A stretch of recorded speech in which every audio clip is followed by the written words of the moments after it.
Joining us now in the studio is Brodie Lockard, the guy who wrote the game Shanghai, and next to Brodie is Lucy Bradshaw of Activision, the company which publishes Shanghai. Gary? Brodie, I'd like to find out what the background is. How did you come up with Shanghai?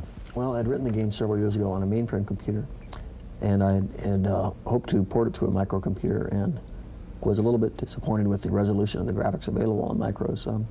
When the Mac came out, I saw a chance to put it on a computer that would do it. So that was your first version, was the Mac version? Yes. Mm-hmm. Okay. Can we take a look at the game? Yeah, let's take a look and play Shanghai for us. Well, Shanghai is based on traditional mahjong tiles. The game consists of a pile of 144 tiles in a pyramid sort of formation called a dragon.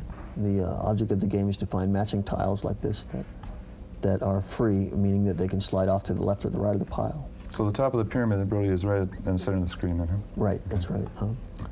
So you've got like a pile of 4 tiles in the middle, is that it? Or? Yes, five at the highest point in the center of the formation. So part of the problem is some of the tiles are hidden. You don't know who's underneath. That's right. Each game is different. The tiles are randomized, and as you remove them, you see further combinations, further moves.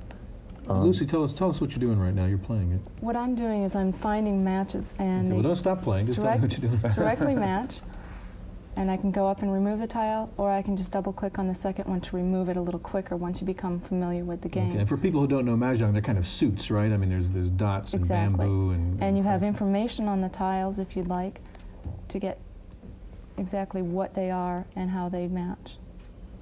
There are also rules. And if you're not too familiar with the game, you can cheat by having it show all the moves. So there's 3 tiles that match. You have to choose which 2 you're going to remove, and that is where the strategy becomes involved, where you're going to start removing and how you're going to attack the stack of tiles. Can I ask you to kind of fast forward to what the end of the game might look like? And while she's doing that, Brodie, did you ever think of an actual Mahjong game rather than a solitaire version? Yes, I've thought about that. It would be quite a bit more complicated because there's supposed to be 4 players, and the scoring strategy changes according to the International Mahjong Players Group each year. Okay, right now Lucy's right near what would be the end of the game with only 2 pairs left, and she has won. And this is what you win.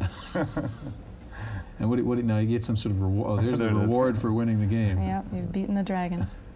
Brodie, Stewart tells me that Shanghai is very relaxing to play rather than competitive. Why is that? I think it's very easy to learn, and it's pleasing to look at the tiles. They're really pretty to look at. There's not a lot of fast action, and there's no timing unless you ask it to time. And again, it's pretty quick to learn, which is a nice feature of any game. You don't have to read a huge manual to figure out. Also, now this has been ported around to a couple different machines. What's it written in? It's written in C. Okay. And you working on any other games now, Brodie? Yeah, I'm just finishing up a game called Solitaire Royale, which is a collection of solitaire card games. And for what machines? I've written it for the Mac. It's also available on the IBM. Brodie, Lucy, thank you very much. And